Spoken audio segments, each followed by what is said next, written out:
अच्छा, आप लोगों को बेटा कुछ हमने शब्द वगैरह लिखवा दिए थे। अच्छा, अगर उन शब्दों पे आप ध्यान दें, मैं आपको बताऊं, देखिए किसी भी चीज को रटना नहीं है। जब लॉजिकल रीजनिंग पेपर में करने गए, पेपर सॉल्व करने गए, वहां उन शब्दों को, टेबल को याद करके जाए। तो अगर रीजनिंग और मैथ्स भी रटनी पड़ जाए तो फिर लाना था हम लोग के ऊपर। रीजनिंग मैथ्स तो सॉल्व करने वाली चीज होती है, जीएस और इंग्लिश और ये सब चीजें याद की जाती भाई। तो उस टेबल को अगर हमने बहुत ध्यान से आपने देखा हो तो उसमें एक नॉर्मल सी बात सिखाई गई उस टेबल में, जो मैंने बनवाई थी क्लास में।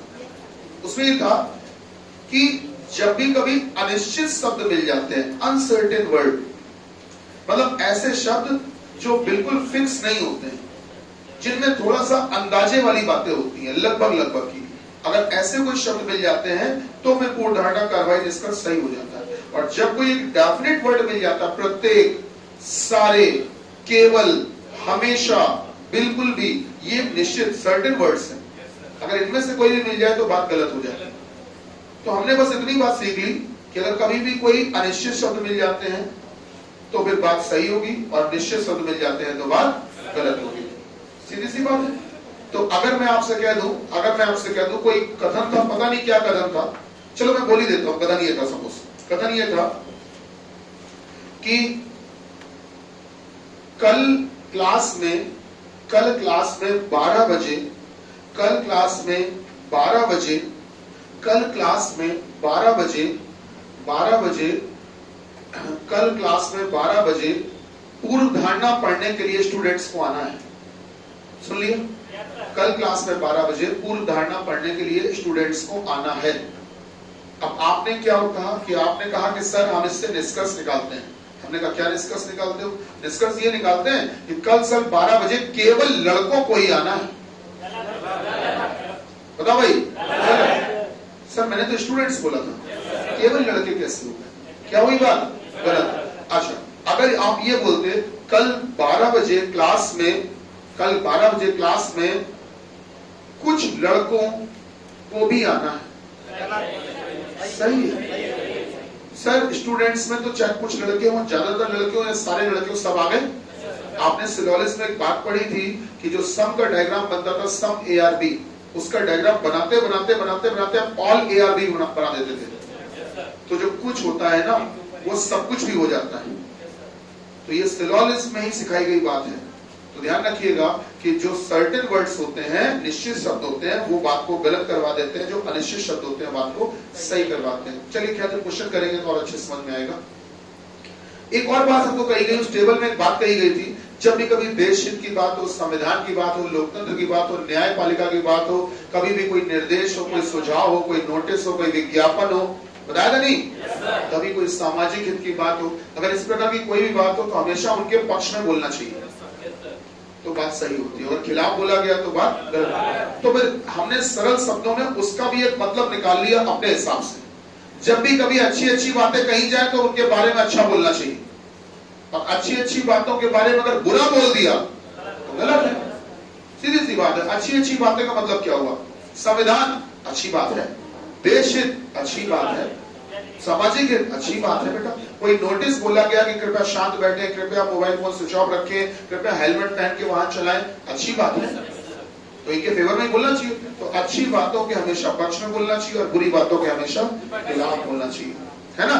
लेकिन अच्छी बातों के भी अगर खिलाफ कोई बोल रहा है तो बात गलत कह रहा है। फिर सीधी सी बात है, हमको ही सुनने में अच्छा नहीं लगेगा कि अगर मान लो आप कोई कह दें कि कृपया, हम पढ़ा रहे हैं, टीचर है, हम कह दें आप लोग कृपया शांत बैठे क्लास में, तब तक एक लड़का बोल पड़ा सर जी हम आपकी बात नहीं मानेंगे, तो उसने मेरी बात का विरोध किया ना, हाँ तो हमको ही खराब लगेगा यार। वही चीज है कि सर जो पॉजिटिव बातें हैं उनके खिलाफ नहीं जाना चाहिए कभी भी, अगर चले गए तो फिर बात गलत हो जाएगी। क्या हमारी बात समझ रहे हैं? चलिए, अब आपने तमाम सारी बातें लिख ली, हम जरा सा कुछ आपको अच्छे अच्छे लूप्स लिखवा देते हैं, स्टार बना के। बेटा स्टार बना के लिखिएगा, एक लाइन स्टार बना के, स्टार बना के, ऐसे स्टार बना के नीचे लिखिएगा। बोले? अच्छा, स्टार बना के लिखना जो बोल रहे हैं, लिखिएगा, लिखिएगा।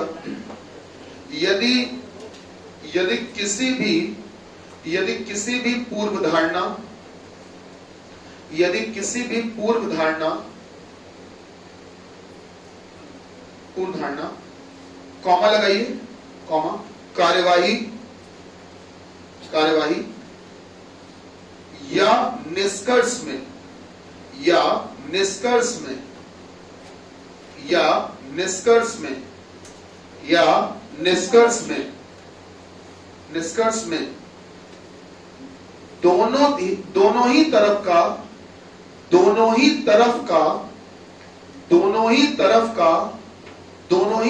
का एक एक शब्द दे दिया जाए। दोनों ही तरफ का एक एक शब्द दे दिया जाए। एक एक शब्द दे दिया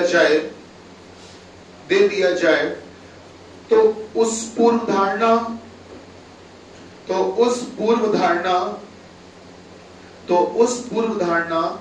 या कार्यवाही या निष्कर्ष को गलत कर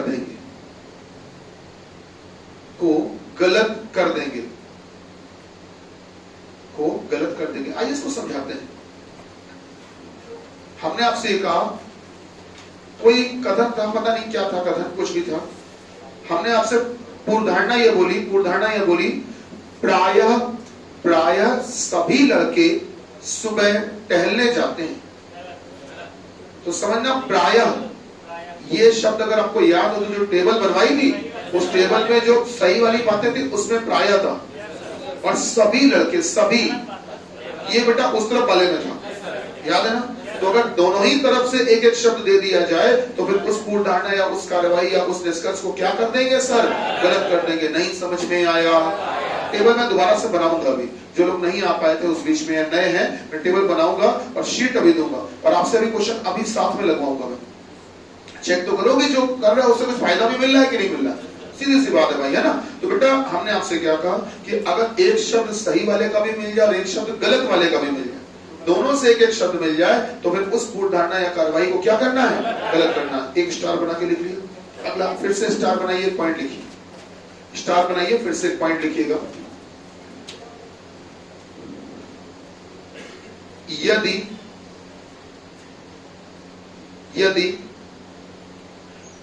दोनों में से किसी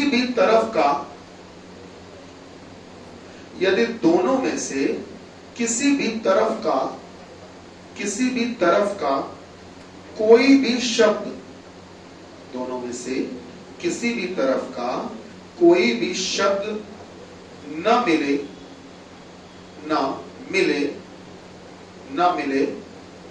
तो उस पूर्व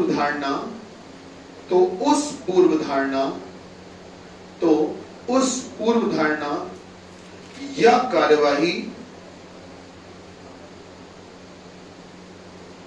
या निष्कर्ष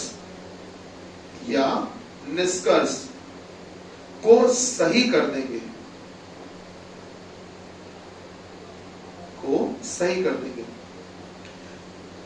देंगे। बिल्कुल देशी शब्दों की बात करते हैं, बिल्कुल देशी बात करते हैं हम लोग। अगर दोनों ही तरफ से एक शब्द मिल जाए तो गलत, अगर दोनों में से कहीं से भी शब्द ना मिले तो सही। याद रहेगा। और बाकी अगर मान लो सही वाले का ही शब्द केवल मिला तो सही हो गया, अगर केवल गलत वाले से ही मिला तो गलत, अगर दोनों से एक एक मिल जाए तो गलत, अगर दोनों में से किसी से भी ना मिले तो सही। इसके अलावा तो कोई सिचुएशन नहीं हो सकती, होगी तो इन्हीं में से होगी ना। या तो दोनों से मिल जाए, या दोनों में से किसी से ना मिले, या केवल उस तरफ से मिले, या केवल इस तरफ से मिले। इसके अलावा कोई सिचुएशन नहीं होगी। चलिए बात को आगे बढ़ाते हैं। भैया शीट आप लोग प्रोवाइड करवा दीजिए प्लीज। तब तक मैं आपके लिए टेबल बना देता हूँ, ठीक है। टेबल तो सामने देखकर आप सॉल्व करेंगे तो ज्यादा अच्छा रहेगा आप लोगों के लिए, है ना। कॉपी में कहा बार बार पन्ना पलटेंगे इधर उधर, तो सामने लिखा रहेगा बढ़िया से, तो और अच्छे से सॉल्व हो जाएगा।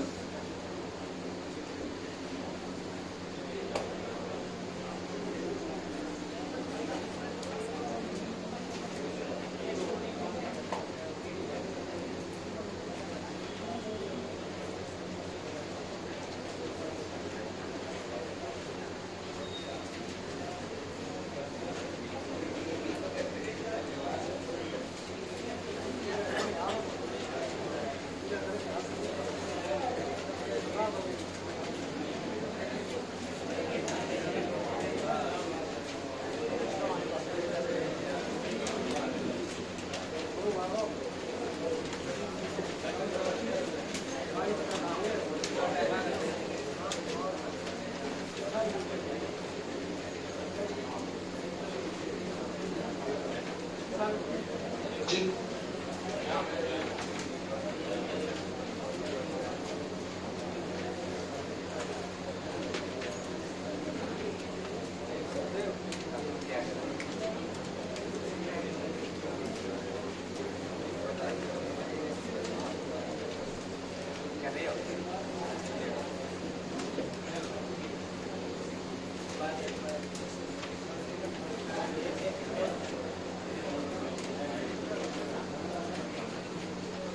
रंजीत बेटा उधर से हट जा, एक डाल देना उससे।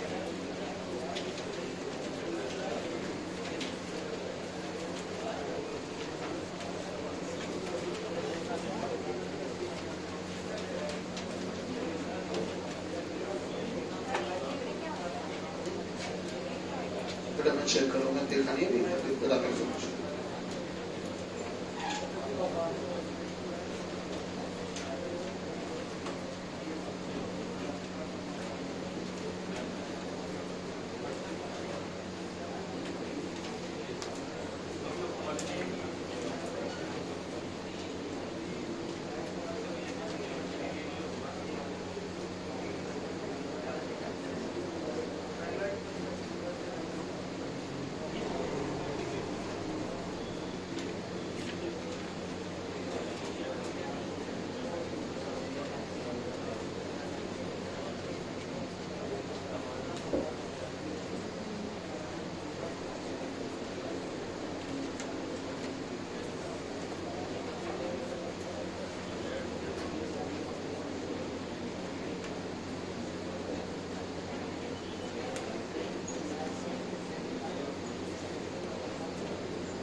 हमने 2 पॉइंट्स भी लिखवाए हैं, देखिए टेबल सामने बना दी है। इसके अलावा पॉइंट्स अभी आज लिखवाए हैं कि अगर कोई ऐसी पूर्ण धारणा या कार्रवाई या निष्कर्ष मिल जाए जिसमें दोनों से एक एक शब्द हो तो क्या करना है, उसको गलत करना है। अगर दोनों में से किसी से सब शब्द ना मिले तो सही करना है। ये बातें बताई आपको। तो देखो मैं आपको बताता हूँ तरीका। देखिए वैसे तो सबसे इंपॉर्टेंट होता है कि अगर सोचो इस बात को, कॉमन सेंस करो कि अगर केवल एक शब्द से ही आंसर आ जाता कि एक शब्द देखो उसी से फैसला कर दो, तो फिर इतना बड़ा कथन देने की जरूरत क्या थी। इतना बड़ा कथन दिया, इतनी बड़ी पूर्ण धारणा लिखी, केवल एक शब्द दे देते हम उसी से आंसर लिख देते। तो इतना बड़ा कथन या इतनी बड़ी पूर्ण धारणा अगर दी गई है तो उसकी कुछ तो वजह होगी। तो आपको ध्यान रखना है कि वो सबसे पहले वो सम्मान उसी का ही है, वही इंपॉर्टेंट है। बाकी अगर आप ये समझो कि शब्द के भरोसे आपको इतने बड़े बड़े फैसले आप ले लोगे केवल, तो आप नहीं ले सकते, वो गलत चीज है। तो ये है कि शब्द एक छोटा सा ऐसा जुगाड़ होता है जिसकी मदद से आपको कुछ नहीं से कुछ तो भला हो ही जाएगा। कि मतलब आप पेपर में जल्दी जल्दी में, आपके पास समय नहीं है, आप जल्दी जल्दी में आपने 10 क्वेश्चन लगा के चले आए, 10 क्वेश्चन में आप फटाफट पूरा मत पढ़ो, केवल शब्द देखो और शब्द के आधार पर फैसला करके चले जाओ। क्या मेरी बात समझ पा रहे हैं? तो आपको ये है कि 10 में से हम ये नहीं कहेंगे 10 के 10 सही हो जाए या 9 सही हो जाए, लेकिन हाँ 4-5 क्वेश्चन या 5-6 क्वेश्चन या हो सकता है 7 क्वेश्चन तक भी बड़े आराम से सही हो जाएंगे, ये मानकर चलिए। लेकिन अगर आपके पास समय अच्छा खासा है तो मैं आपको सजेशन दूंगा कि आप उस क्वेश्चन को पढ़कर ही अच्छे से सॉल्व करिए, क्योंकि हो सकता है कि उस क्वेश्चन में जो पूर्ण धारणा है या कार्रवाई है उसमें किसी नोटिस के पक्ष में बोला गया और शब्द उधर से ले लिया गया, शब्द गलत वाले में से ले लिया गया होगा, और हो सकता बोला गया हो पूरा का पूरा पक्ष में, फेवर में नोटिस के। तो आप बताइए, जब किसी भी नोटिस के या देश के या संविधान के पक्ष में बोला जाए तो क्या शब्द कोई मायने रखता है? नहीं रखता सर, कभी नहीं रखता, कभी भी नहीं रखता। मैं आपको कोई शब्द बोल दूं लेकिन बात बहुत अच्छी बोलूं तो आप कहोगे सर बात तो बढ़िया ही बोल रहा हूं ना, सीधी सी बात है। अगर मैं आपको डांट भी दूं, बहुत ज्यादा भी डांट दूं, लेकिन आपके भविष्य के बेहतर के लिए डांटूं या इसमें आपका फायदा है मैं समझ रहा हूं, तो आपको वो डांट खराब नहीं लगेगी। सही बात है ना? तो वही चीज आपको ध्यान रखनी है। आप एक काम करिए, सुनिए, सबसे पहला काम यही करिए कि सर आप 10 मिनट का समय लीजिए, 10 मिनट का समय लीजिए बेटा, और 10 मिनट का समय लेकर बेटा 10 मिनट का समय लेकर ये पूरे क्वेश्चन केवल शब्दों के आधार पर ही करिए। पूरी बात मत पढ़ना, केवल शब्दों के आधार पर। अगर शब्द में से तुम्हें कोई भी शब्द दिख रहा है तो उसके आधार पर तुम्हें क्या करना चाहिए तुम तय करो। मेरी बात समझ लो, केवल शब्दों के आधार पर तुम सही गलत करते चले जाओ। जैसे क्वेश्चन नंबर 1 देखो, क्वेश्चन नंबर 1 में जो निष्कर्ष दिया है, पहले निष्कर्ष को ध्यान से पढ़ो। जेड देश के लोग जीवन की सभी क्या करें? गलत, उस पर कट्टम लगा दो। दूसरी पूर्ण धारणा जो दी हुई है, दूसरा जो निष्कर्ष दिया उसको पढ़ो बेटा। अच्छा स्वास्थ्य प्रकृति का एक उपहार है। भाई कोई भी बात नहीं है तो सही है, ठीक है। इस आधार पर जरा सही गलत लगाना शुरू करो, पूरी शीट कर डालो सही शब्दों के आधार पर। जल्दी से पूरी शीट को आप शब्दों के आधार पर ही कर दो बेटा।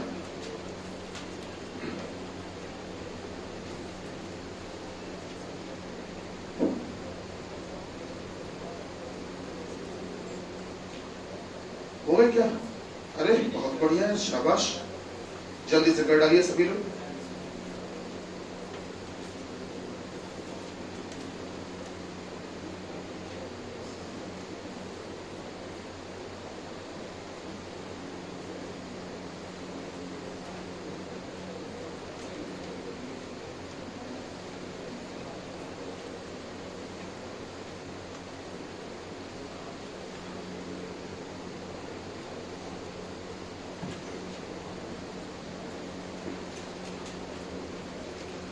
एक शीट आपको और देंगे इसके बाद में, मतलब अभी नहीं, कल देंगे या कल या परसों में देंगे। केवल इसी शीट के भरोसे नहीं रहना है, मतलब ये आपको प्रैक्टिस के लिए आज दी गई है, केवल प्रैक्टिस के लिए कि हमारे आपके बीच में कुछ क्वेश्चन भी तो हो डिस्कशन करने के लिए, तो उस लिए दी गई है, ठीक है। बाकी आपको शीट अभी एक और मिलेगी बेटा।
चलिए आंसर बोल देते हैं, है ना? चलिए आंसर बोल देते हैं, फिर डिस्कशन भी कर लेंगे आपके साथ में। जल्दी से शुरू करते हैं, आंसर बोल देते हैं। तो क्वेश्चन नंबर 1 का चौथा, सुन के तुम्हें अच्छा नहीं लग रहा है, हम समझ रहे हैं तुम लोगों को, लेकिन क्या करें, मजबूरी, जो आंसर है वो बोलना पड़ेगा। क्वेश्चन नंबर 1 का चौथा, ठीक है? अच्छा, मतलब दोनों गलत हैं। क्वेश्चन नंबर 2 में बेटा, 2 में दोनों गलत। अरे क्या बात, तुम राजा बेटा हो गए। चलिए क्वेश्चन नंबर 2 में दोनों गलत। क्वेश्चन नंबर 3 में बेटा पहला ऑप्शन ए मतलब केवल पहली कूदरना से। क्वेश्चन नंबर 4 का बी मतलब दूसरा ऑप्शन, दूसरे ऑप्शन का मतलब हुआ पहला गलत दूसरा सही। क्वेश्चन नंबर 5 में ए लगाया, ए 6 का चौथा ऑप्शन टिक किया कि नहीं? टिक कर दी सर। 7 का बेटा दोनों सही, 7 में दोनों सही मतलब पांचवा ऑप्शन, 7 में दोनों सही मतलब पांचवा ऑप्शन, ठीक है? 8 में बेटा ऑप्शन नंबर 2, हालांकि कारण प्रभाव का भी बात करेंगे बाद में। 8 का 2 बी ऑप्शन, बी 8 का बी सेकंड ऑप्शन लगा लिया सर। 9 का B option second option, B 9 का बी सेकंड ऑप्शन लगा लिया सर। 10 का बी सेकंड ऑप्शन। अब ये बताओ 10 क्वेश्चन लगाए, 10 के 10 वाले हाथ उठाए कोई, 10 के 10, 9 2 8 7, शाबाश 7 6 5 बढ़िया, 50% रिजल्ट आ चुका है। 4 3, हाँ संकोच नहीं करना, उठाओ, अगर 0 भी सही तो भी उठाना 0 में। 3 2 और 1 0। कोई बात नहीं, आज 0 है, कभी 0 के आगे 1 भी लगेगा, 10 भी होंगे। चलिए कोई नहीं, देखिए आप आइए बात को समझ लेते हैं जल्दी से। आइए समझ लेते हैं कि क्वेश्चन में क्या करना है, कैसे करना है, ये देख लेते हैं जल्दी से। एक बात तो हमेशा ध्यान रहेगी कि जो पूर्ण धारणा होती है वो कथन के पहले होती है, और जो कार्रवाई होती है वो कथन के बाद होती है। आप समझ रहे हैं? और जो निष्कर्ष होता है वो पूर्ण धारणा, कथन और कार्रवाई, इन तीनों से मिलाकर निकल कर आता है। किस तरह से आता है? इसका मतलब है कि, आइए शुरू करते हैं क्वेश्चन नंबर 1। आइए देखिए क्वेश्चन नंबर 1 क्या कहा गया। कथन ये दिया गया कि इस क्षेत्र के अन्य देशों की तुलना में देश जेड में अच्छा स्वास्थ्य एक विलासिता है, क्योंकि वहां जीवन की उम्मीद बहुत अधिक है। ध्यान दीजिएगा, इस क्षेत्र के अन्य देशों की तुलना में, कोई एक क्षेत्र है उसमें बहुत सारे देश हैं, उसमें कई सारे देशों की तुलना में जो देश जेड है ना, वहां पर अच्छा स्वास्थ्य एक विलासिता है, क्योंकि वहां जीवन की उम्मीद बहुत अधिक है। ठीक, अब इससे क्या निष्कर्ष निकलता है? पहला समझिए, जेड देश के लोग जीवन की सभी विलासिताओं के लिए खर्च कर सकते हैं। आप ऊपर बताओ, ऊपर कथन में कहीं खर्चे की बात की गई है? खर्च कर सकते हैं कि नहीं कर सकते हैं? तो निष्कर्ष में खर्चा निकल कैसे आया? हमने आपसे ये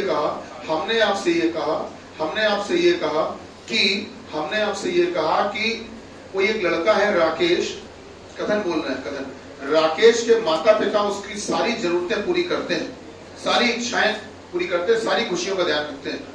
तो तुमने निष्कर्ष ये निकाल लिया कि इसका मतलब कि राकेश के पिताजी के पास बहुत अनाप शनाप पैसा है। अरे हो सकता है कि निष्कर्ष ये निकलता हो कि राकेश जो है वो अपने पिताजी की सभी अपेक्षाओं पर खरा उतरता, उनको पूरा करता और पढ़ाई में नंबर 1 पे हो। ये भी तो वजह हो सकती है। तो ये कहे तुम सोच लेते हो या सोच लोगे कि सर जी उनके पास पैसा बहुत है इसलिए सारी इच्छाएं पूरी करते हैं, ऐसा तो नहीं हो सकता। तो मेरा कहने का मतलब है कि आपको जब हमने कथन में कोई पैसे रुपए की बात की है क्या? नहीं की है, तो फिर आप पैसे रुपए की बात कह भी नहीं सकते हैं सर। चलिए सीधे काम की बात पे आते हैं। क्वेश्चन नंबर 1 में आपको जो कथन दिया गया है, क्या उसमें ऐसा कुछ बोला गया है कि खर्च करने के लिए बहुत पैसा है वहां के लोगों के पास? नहीं बोला गया, इसलिए निष्कर्ष में नहीं निकाल सकते हैं। दूसरा निष्कर्ष क्या? अच्छा स्वास्थ्य प्रकृति का एक उपहार है। आप बताओ, कथन में कहीं प्रकृति की कोई बात बताई गई? कि प्रकृति अच्छी है बुरी है क्या है कुछ नहीं बताया गया। तो वहां के बारे में जब कुछ प्रकृति के बारे में बात नहीं की गई तो निष्कर्ष में प्रकृति कहां से आ गई? बेकार। पहला भी गलत और दूसरा भी गलत। आइए क्वेश्चन नंबर 2 पर आते हैं। कथन कहा गया है पाठ्यक्रम में प्रवेश लेने के लिए न्यूनतम पात्रता स्नातक डिग्री में द्वितीय श्रेणी होनी चाहिए, सेकंड डिवीजन होनी चाहिए। मतलब क्या कहा गया? कोई एक कोर्स है उसमें एडमिशन लेना है और उस एडमिशन लेने के लिए क्या एलिजिबिलिटी क्राइटेरिया है कि कम से कम ग्रेजुएट होना चाहिए, वो भी कौन सी डिवीजन?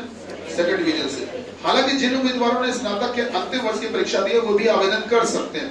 मतलब जो ग्रेजुएशन का लास्ट ईयर जिन्होंने अप्लाई किया, थर्ड ईयर कर रहे हैं, अभी पेपर नहीं हुए लेकिन थर्ड ईयर में है वो भी इसमें आवेदन कर लेंगे, वो भी कर सकते हैं, कोई दिक्कत नहीं। निष्कर्ष क्या निकलता है? निष्कर्ष पहला, निष्कर्ष पढ़िए, पहला क्या निकलता है बेटा? निष्कर्ष पहला ये निकलता है जिन्होंने स्नातक डिग्री पास नहीं की है ऐसे सभी उम्मीदवार चयनित उम्मीदवारों की सूची में शामिल नहीं होंगे। गलत। क्योंकि जब पहले ही बोल दिया कि जो ग्रेजुएशन कर रहे हैं वो भी अप्लाई कर सकते हैं, तो फिर जो ग्रेजुएट नहीं है क्या उनको भगा देंगे क्या? नहीं भैया, बेकार है निष्कर्ष। दूसरा क्या बोला गया बेटा? निष्कर्ष द्वितीय श्रेणी वाले स्नातक डिग्री पास प्राप्त करने वाले सभी उम्मीदवार चयनित उम्मीदवारों की सूची में शामिल होंगे। मतलब ये कि जो सेकंड डिवीजन जितने भी ग्रेजुएट हैं उन सबको आवेदन के बाद मौका मिल जाएगा, मतलब सब सिलेक्ट हो जाएंगे। केवल आवेदन करने का मौका मिल रहा है, सिलेक्ट होंगे कि नहीं होंगे क्या ये पता है? नहीं। और इन्होंने कह दिया सभी सिलेक्ट हो जाएंगे। क्या होगा सर ये? गलत। आइए क्वेश्चन नंबर 3 देखते हैं। 3 में क्या कहा गया? आज के कथन बोला गया आज के आर्थिक आपातकाल में, आर्थिक आपातकाल अभी लॉकडाउन के ड्यूरेशन में लगा हुआ था। लगा क्या? कोई ये जारी नहीं करता है कि सरकार जारी कर देगी आर्थिक आपातकाल, ऐसा नहीं होता है कभी।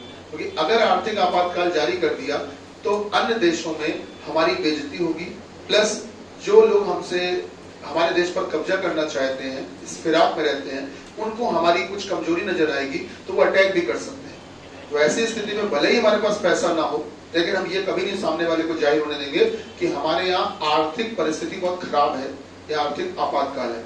जबकि सच्चाई ये थी कि जो लॉकडाउन का ड्यूरेशन था उस बीच में आर्थिक परिस्थिति सभी की खराब हो गई थी। बताइए गलत तो नहीं कह रहे? तो वो आर्थिक आपातकाल जैसी ही स्थिति थी ये जो अभी लॉकडाउन का पीरियड था। तो ध्यान से सुनना क्या कहा गया।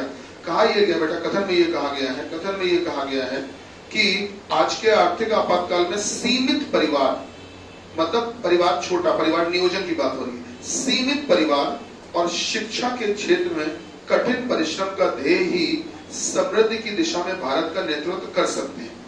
फिर से सुनिए, आज के आर्थिक आपातकाल में जो पैसे की इतनी तंगी चलती है जो आजकल के दौर में, उसमें सीमित परिवार हो और शिक्षा के क्षेत्र में कठिन परिश्रम, परिवार छोटा हो और प्लस शिक्षा में बहुत ज्यादा परिश्रम, मतलब बच्चों को पढ़ाने पर ज्यादा खर्च, ज्यादा ध्यान देना और बच्चों का उतने ही मेहनत से पढ़ना, ये दो चीजें जो हैं अगर ये ध्येय अपना लिया जाए तो समृद्धि की दिशा में भारत का नेतृत्व कर सकते हैं।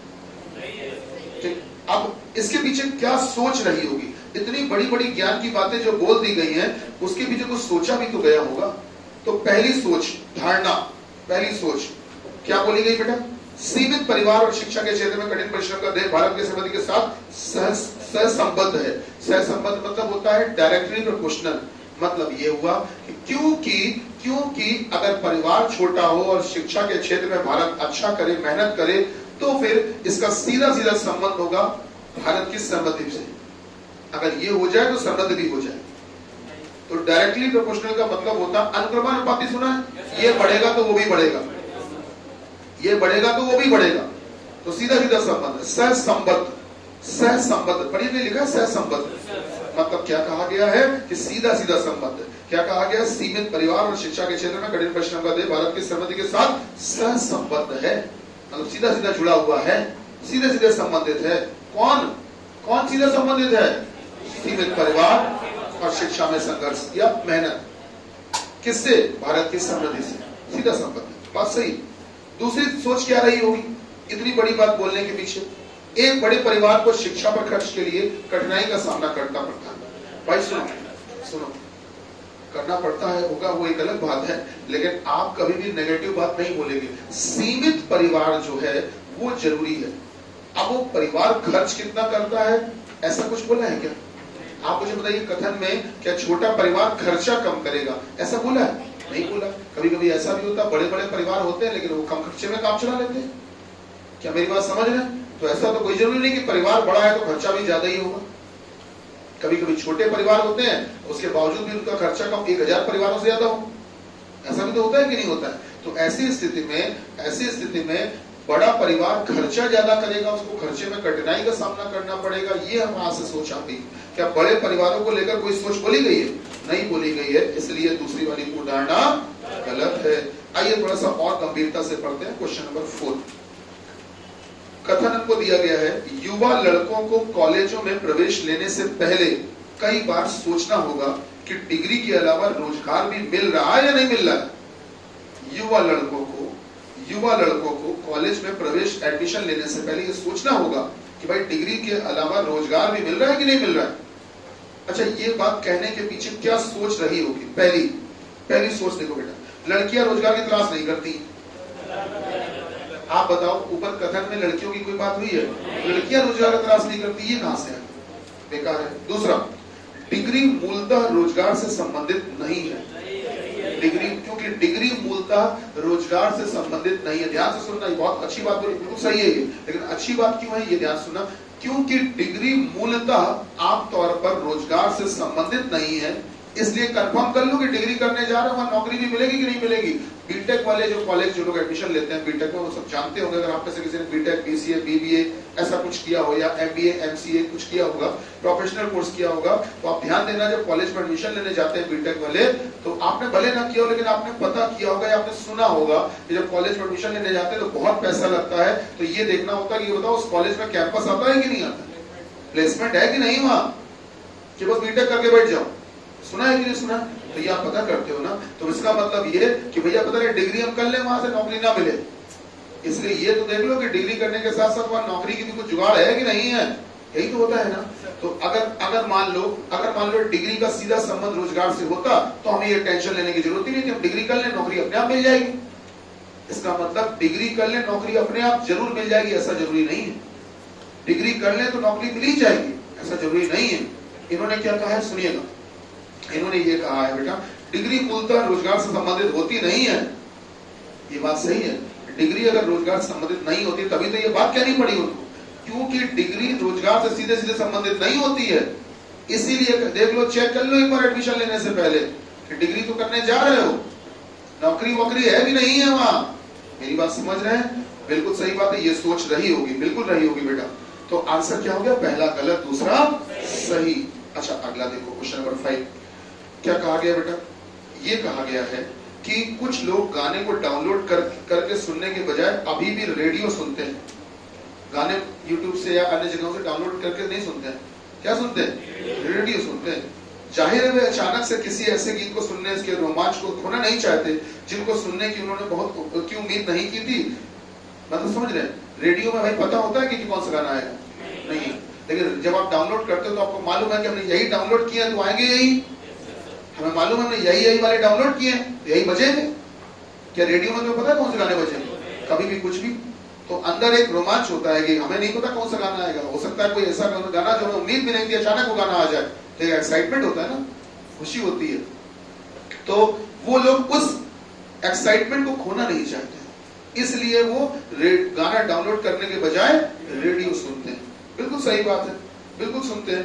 इस बात के पीछे ये कहा गया है कि निम्न में से कौन सा अनुमान, अनुमान मतलब पूर्व धारणा, पूर्वानुमान, अजम्पशन, निम्न में से कौन सा अनुमान दिए गए बयान में कहे गए तथ्यों से लगाया जा सकता है कि ऊपर जो बात कही गई कथन, उसके पीछे क्या पूर्व धारणा रही होगी? पूर्व धारणा ही आ गई है, ये बोलने का तरीका अलग है, बस कथन ऊपर दिया, पूर्व धारणा नीचे दी है। पहली, गानों को रेडियो से डाउनलोड नहीं किया जा सकता है। सही बात है, क्योंकि भाई सीधी सी बात है, क्योंकि गानों को रेडियो से डाउनलोड नहीं किया जा सकता है, इसलिए लोग डाउनलोड के बजाय रेडियो सुनते हैं। सही बात है। दूसरी बात, क्योंकि अचानक ऐसे गाने जिनकी उम्मीद ना हो आसानी से याद रह जाते हैं, बेकार है। तीसरा, क्योंकि कोई भी जब डाउनलोड कर रहा हो तब वे गानों को नहीं खोज निकल सकते, खोज करना ही नहीं, क्योंकि कोई भी जब डाउनलोड कर रहा हो तो वो गानों को खोज नहीं, ये तो गलत उल्टा लिखा हुआ है। अगर गानों को आप डाउनलोड कर लेते हो तो आप खोज कर निकाल सकते हो। आपको मालूम है हमने कहां पे क्या डाउनलोड किया? ये तो सरासर देखने में गलत है। चौथा, क्योंकि डाउनलोड करना खर्चीला है। खर्चीले कोई बात ही नहीं थी। पांचवा, क्योंकि गाने रेडियो से सुनना बेहतर है। क्योंकि गाने रेडियो से सुनना बेहतर है, इसलिए लोग ऐसा करते हैं। आप बताइए क्या रेडियो से सुनना बेहतर है? इसलिए कि अचानक बिना पता वाला गाना मिल जाएगा। वही सोचती ना, वही रीजन था ना। अच्छा, क्वेश्चन नंबर 6 सुनिए बेटा। इसमें हमको क्या दिया गया बेटा? अनुमान लगाना है। तो बोला गया है हाइब्रिड पौधे कवक के लिए प्रतिरोधी होते हैं। दूसरा, कवक संक्रमण जो होता है वो पौधों की जीवन अवधि को घटा देता है। ठीक है, चलिए अब इसके पीछे क्या सोच या क्या लॉजिक या क्या वजह या क्या पूर्वानुमान या क्या अजम्पशन रहा होगा? पहला, कवक हाइब्रिड पौधों पर आक्रमण करते हैं। दूसरा, हाइब्रिड पौधों की उपज अधिक होती है। फिर सभी पौधे हाइब्रिड हैं। चौथा, लंबी जीवन अवधि पाने के लिए हाइब्रिड पौधे लगाइए। अब सोचिए, ऊपर वाले दोनों कथनों को मिला दीजिए। वो दो दिए जरूर लेकिन है वो एक ही। हाइब्रिड पौधे कवक के लिए प्रतिरोधी होते हैं और कवक संक्रमण पौधों की जीवन अवधि घटाता है। हाइब्रिड पौधे कवक के लिए प्रतिरोधी होते हैं, मतलब रोकते हैं। हाइब्रिड पौधे जो होते हैं वो कवक को रोकते हैं। ठीक है, और कवक संक्रमण जो होता है वो पौधों की जीवन अवधि घटा देता है। अब इनको मिला दिया आपने, दोनों कथनों को मिला के पढ़ लिया। अब इसके पीछे क्या सोच रही होगी, ये बात क्यों कही गई है? क्योंकि लंबी जीवन अवधि पाने के लिए हाइब्रिड पौधे लगाइए। क्योंकि लंबी जीवन अवधि पाने के लिए हाइब्रिड पौधे लगाइए। अभी लंबा जीवन तुम्हारा नहीं, पौधों का है, नहीं तो अपना सोच लो। क्योंकि लंबी जीवन अवधि पाने के लिए हाइब्रिड पौधे लगाइए, इसलिए हाइब्रिड पौधे कवक के लिए प्रतियोगी होते हैं और कवक संक्रमण पौधों की जीवन अवधि घटाता है। इसलिए भाई कवक के लिए प्रतिरोधी होते हैं, कवक को हटाते हैं कौन? हाइब्रिड पौधे। तो इसलिए अगर बड़े लंबे समय तक जीने वाले पौधे चाहिए तो हाइब्रिड पौधे लगाओ। सही बात है। अगर आपको लंबे चलने वाले पौधे चाहिए कुछ समय तक तो हाइब्रिड पौधे लगाइए। क्योंकि हाइब्रिड क्यों लगाइए? क्योंकि हाइब्रिड पौधे कवक के प्रतिरोधी होते हैं और कवक से नुकसान हो जाता है, पौधों की आयु घट जाती है, लिखा है ना। तो इसलिए अगर तुम्हें कवक से बचाना है तो फिर लगाओ कौन से? हाइब्रिड। सही बात है, चौथा वाला बिल्कुल सही है। फिर भी 7 भी पढ़ लेते हैं। कथन में ये कहा गया आर्थिक संकट रूस के विकास में बाधा उत्पन्न कर रहा है। रूस में विदेशी निवेशों में गिरावट भी हुई है। ठीक, इन दोनों बातों के पीछे अगर देखोगे बेटा, अगर इन दोनों बातों के पीछे देखोगे तो हमसे बोला यह गया कि इनमें से एक कथन दूसरे कथन का प्रभाव हो सकता है। तो कौन प्रभाव है, किसका क्या प्रभाव है?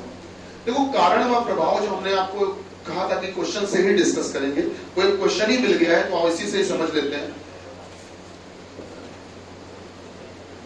हम आपको 2 सेंटेंस बोलने हैं, उसमें से एक कारण है और एक उसका प्रभाव है। आप तय करना कौन कारण है कौन प्रभाव है। 2 सेंटेंस बोलेंगे। पहला, महेंद्र सिंह धोनी ने क्रिकेट के सभी, क्या बोलते हैं फॉर्मेट, महेंद्र सिंह धोनी ने क्रिकेट के सभी फॉर्मेट से संन्यास ले लिया है। सुन लिया। दूसरा, महेंद्र सिंह धोनी की उम्र बहुत अधिक हो गई है और वह अपने आप को खेलने के लिए असमर्थ मानते हैं।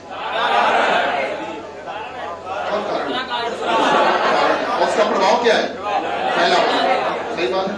तो इससे एक बात समझ में आई सर कि अगर हम क्योंकि लगा के बोलते हैं कारण, कॉज, कारण, और फिर उसके आगे इसलिए लगा के प्रभाव बोलते हैं। प्रभाव कह लो, चाहे आप परिणाम कह लो, परिणाम, कभी कभी परिणाम भी दिया जाता है। अगर हम इस तरह से मिला के पढ़े पूरा तो हमारा काम बन जाना चाहिए। ये कॉज था, इसका इफेक्ट ये, this is cause and effect, इस कारण से ये प्रभाव पड़ा। तो अगर हम इस फॉर्मूले में इस दोनों बातों को रखते हैं जो मैंने अभी बोली आपसे, आपने कहा कि 2 नंबर वाली बात सर कारण है, तो मैं रख के देखता हूं। क्योंकि महेंद्र सिंह धोनी अब अधिक उम्र के हो गए हैं और वो अपने आप को क्रिकेट खेलने के लिए असमर्थ मानते हैं, इसलिए उन्होंने क्रिकेट के सभी फॉर्मेटों से संन्यास ले लिया। बताइए बात सही है? क्योंकि अब वो अपने आप को कैपेबल नहीं मानते, असमर्थ मानते हैं, इसलिए उन्होंने सभी से संन्यास ले लिया। क्या बात सही है? इस कारण से तो लिया होगा बेटा। कि क्योंकि संन्यास ले लिया इसलिए असमर्थ मानते, ऐसा नहीं हो सकता। क्योंकि असमर्थ मानते, अपने आप को कैपेबल नहीं मानते, इसलिए संन्यास लिया। क्या मेरी बात समझ रहे हैं? तो कारण और प्रभाव इस फॉर्मेट में चेक किए जाते हैं। अब आते हैं क्वेश्चन नंबर 7। क्वेश्चन नंबर 7 में दो बातें दी गई हैं। अब दोनों में से कोई एक कारण होगा, कोई एक प्रभाव होगा। अब आप पढ़ लेते हैं। आप पढ़ने से ही समझ जाओगे कि क्या कारण है, क्या प्रभाव है और कौन किसका। आर्थिक संकट रूस के विकास में बाधा उत्पन्न कर रहा है। दूसरा, रूस में विदेशी निवेशों में गिरावट हुई है। सुनो बेटा, दोनों देखो मेरी बात सुनिएगा कि दोनों के दोनों परिणाम है। पहला, आर्थिक संकट रूस के विकास में बाधा उत्पन्न कर रहा है। आर्थिक संकट रूस के विकास में बाधा उत्पन्न कर रहा है। तो ये जो रिजल्ट निकल कर आया कि रूस के विकास में बाधा उत्पन्न हो रही है आर्थिक संकट की वजह से, तो इस आर्थिक संकट का भी कोई कारण रहा होगा। तो किसी एक कारण का यह प्रभाव पड़ा। अब जो दूसरा वाला कथन है, यह भी एक प्रभाव है। देखो, रूस में विदेशी निवेशों में गिरावट हुई है। अच्छा एक बात बताओ, रूस में विदेशी निवेशों में गिरावट हुई है, इसका मतलब कि जो अन्य देश हैं वो रूस पर भरोसा करना खत्म कर रहे हैं, तभी तो इन्वेस्ट नहीं कर रहे हैं। जैसे आपको पता होगा कि अब दुनिया में सबसे कम निवेश होने वाला देश हो गया है चीन। सबसे कम निवेश हो रहा है वहां, सबसे कम। हर देश ने वहां से अपना निवेश हटा लिया है। आपको शायद पता भी चला होगा कि जैसे अपने यहाँ वो कौन सी A1 साइकिल, एटलस साइकिल वालों ने अपना ऑर्डर वहां से विड्रॉ कर लिया। उसके अलावा बजाज ने अपना ऑर्डर वहां से विड्रॉ कर लिया। बहुत सी बड़ी बड़ी कंपनियां हैं जिन्होंने अपना ऑर्डर चाइना से विड्रॉ कर लिया है, वापस ले लिया कि हम तुम्हारे यहाँ से नहीं बनवाएंगे। हालांकि चाइना में सस्ता पड़ता था, लेकिन उन्होंने कहा हम तुमसे बनवाएंगे ही नहीं। समझ रहे हैं? तो ऐसी स्थिति में निवेश नहीं कर रहे हैं, और केवल भारत ही नहीं, अन्य कई देश भी हैं जो निवेश नहीं कर रहे हैं। इसका मतलब कि उस पर से भरोसा हमारा उड़ गया है। तो अगर दूसरी बात देखोगे कि रूस में विदेशी निवेशों में गिरावट हुई है, तो इसके पीछे कुछ अलग कारण होगा। और रूस पे आर्थिक संकट आया है, जिसकी वजह से उसका विकास में बाधा उत्पन्न हो रही है, उसके पीछे कुछ अलग कारण होगा। हालांकि दोनों दूर जाके कहीं मिल सकते हैं, लेकिन अगर विदेशी निवेश नहीं हो रहा है तो इसके पीछे वजह उसका आर्थिक संकट नहीं होगा। आर्थिक संकट नहीं होगा। अगर विदेश, अन्य कई देश जो उस पर निवेश नहीं कर रहे हैं, उसके पीछे वजह कुछ और होगी। और अगर रूस में वहां पर आर्थिक विकास में बाधा आ रही है, आर्थिक संकट आया, तो उसके पीछे उसके खुद के कर्म होंगे, कुछ लक्षण होंगे, कुछ हरकतें होंगी जो होंगी। क्या मेरी बात समझ रहे हैं? उसके पीछे कारण अलग होगा, इसके पीछे कारण अलग होगा। अब हमने ई क्यों लगवाया, जरा समझो। ई में क्या कहा गया? दोनों ही कथन 1 और 2 किसी उभयनिष्ठ कारण के प्रभाव हैं। मतलब समझ रहे हो? मतलब ये कि सर ये दोनों के दोनों जो प्रभाव हैं, ये कहीं ना कहीं जाके आपस में मिलेंगे, श्योर मिलेंगे। ये दोनों में बात तो पैसे रुपए की गई। हालांकि इसके पीछे रीजन अलग होगा, उसके पीछे रीजन अलग होगा, पर वो रीजन कहीं ना कहीं आपस में कॉमन मिलेंगे, जाके बिल्कुल मिलेंगे। बात समझ पा रहे हैं बेटा? इसलिए हम लोगों ने कौन सा लगाया? ई लगाया, 5वां लगाया। आइए 8वां और सुन लेते हैं जल्दी से। 8वें में क्या कहा गया, ध्यान दीजिएगा। 8वें में ये कहा गया बेटा कि, पढ़िएगा सर, ये कहा गया बेटा, आपको दिया ये गया है कथन 1, विदेशी निवेशों में वृद्धि से रुपए के मूल्य में वृद्धि हो रही है। मतलब विदेशी निवेशों में वृद्धि हुई, विदेशी निवेश बढ़ा, जिससे क्या हुआ? रुपए की कीमत भी बढ़ती चली जा रही। पहला कथन। दूसरा कथन क्या है? विदेशी बैंक दक्षिण एशिया में विशेष रूप से भारत में अपने शाखाओं की स्थापना कर रहे हैं और निवेश की योजना को सुधार रहे हैं। मतलब विदेशी बैंक जो हैं, जो भी विदेशी बैंक हैं, वो दक्षिण एशिया में विशेष रूप से भारत में, दक्षिण एशिया, देखिए एशिया बहुत बड़ा महाद्वीप है, उसमें उसका जो दक्षिणी क्षेत्र है, उसमें विशेष रूप से भारत में अपना निवेश बढ़ा रहे हैं, अपनी ब्रांचें खोल रहे हैं।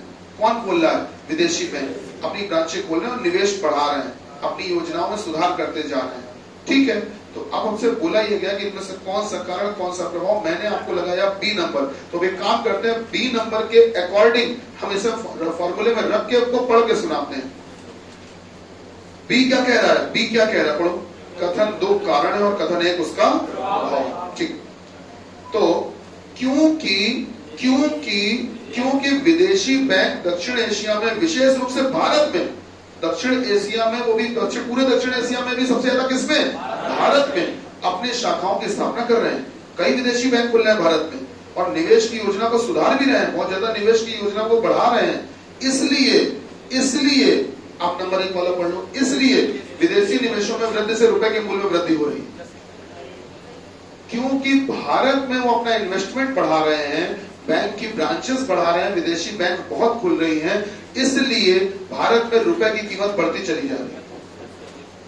बात समझ रहे हैं कि भाई अगर विदेशी बैंक खुलेंगे, कॉमन सेंस लगाइएगा, विदेशी बैंक खुलेंगी, अगर विदेशी बैंक खुलेगी तो करेंसी जो होगी वो रुपए में ही तो कन्वर्ट करनी पड़ेगी, और अगर रुपए में कन्वर्ट करनी पड़ेगी तो हमारे रुपए की डिमांड बढ़ेगी कि भाई आपको रुपए और दो, क्योंकि भारत में अगर वो बैंक खुलने हैं तो आप मुझे बताइए कि आप उस बैंक में जाके हम उसमें से $500 निकाल लेंगे और जाके बाहर हम राहुल स्वीट हाउस में जाके पार्टी कर ले जाके, हो पाएगी? नहीं। राहुल स्वीट हाउस वाले का क्या दिखा रहे हो, ये रखो हमको रुपए दो।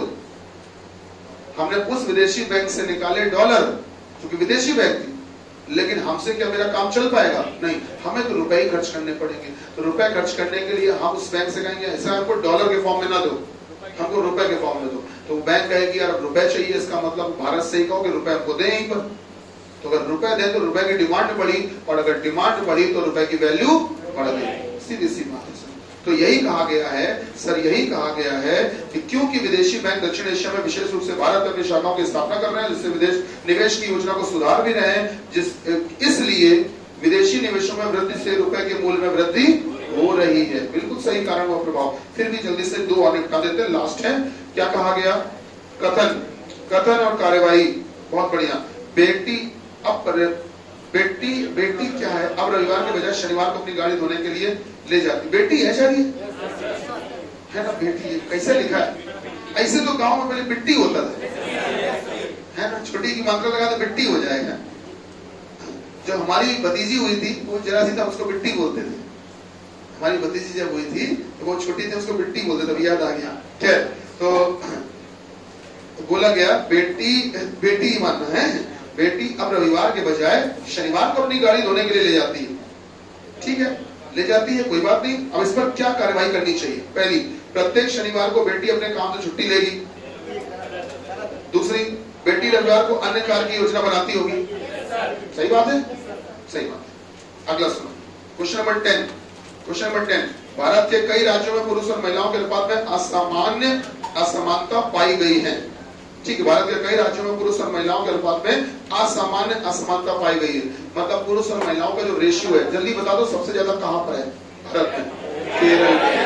जिसमें से पुरुष ज्यादा की महिला ज्यादा, है ना? तो कितना? 1000 और क्या कह रहे हो? 1000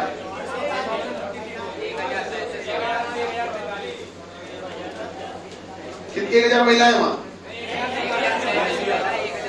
हाँ, रेशियो बता रहा हूं ना। हाँ, वही तो जानना चाह रहे हैं, क्या बता रहा हूं? 1037 महिलाओं पर 1000 पुरुष, मतलब 1037 महिलाएं हैं, तो उनकी तुलना में वहां पुरुष कितने? 1000। आपको बता दें है क्या, आप देखना कभी भी हॉस्पिटल में जो नर्सेस होती है वो साउथ इंडियंस होती जाती है। वजह यही है कि वहां पर महिलाओं की संख्या है तो रोज ज्यादा है, तो रोजगार के अवसर को ज्यादा तलाशती है। और एक फायदे की बात तुमको बताएं कि वहां पर ब्याह बड़ी जल्दी हो जाता है लड़कों का। रीजन क्या? महिलाएं ज्यादा है, पुरुष कम है। तो ऐसी स्थिति में ये होता है कि काम करो, 5 महिलाओं पर 1 लड़का। अरे क्या ऐसा ऑप्शन ढूंढेगा? समझ रहे? तो वहां पर लड़कों की शादी आसानी से हो जाती है। ये सच बता रहे तुमको, ये कोई मजाक नहीं है, सीरियसली वाली बात नहीं है। चलिए क्वेश्चन नंबर 10 सुनिए सर। क्वेश्चन नंबर 10, भारत के कई राज्यों में पुरुष और महिलाओं के अनुपात में असमानता पाई गई है। मतलब रेशियो हर जगह बराबर नहीं है, कहीं पर कोई ज्यादा, कहीं पर कोई कम। ठीक है, एक समय आपको बता दें हरियाणा और राजस्थान में भी यही स्थिति थी, ये बाद में बदली है। तो बेटा बराबर नहीं है रेशियो कहीं पर भी। ठीक है, इस पर क्या कार्रवाई करनी चाहिए? पहली सरकार को शीघ्र ही भारत में कन्या भ्रूण हत्या बढ़ाने वाली नीतियों को विकसित करना चाहिए।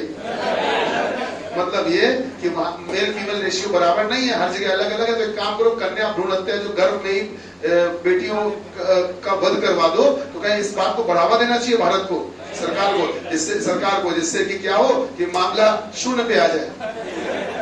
गलत बात। दूसरा, सरकार को भारत के चिकित्सालयों में अवैध लिंग निर्धारण परीक्षण के खिलाफ सख्त कानून लागू करना चाहिए। सीधी सी बात है कि गर्भ में ही लिंग की जांच नहीं की जाती, देखा होगा, लिखा होगा कहीं पे, वो इसीलिए तो इस पर सख्त कानून लगाना चाहिए कि सर जब पता ही नहीं चलेगा तो फिर संसार में आने दो जो बेटा है बेटी, उसका स्वागत करिए।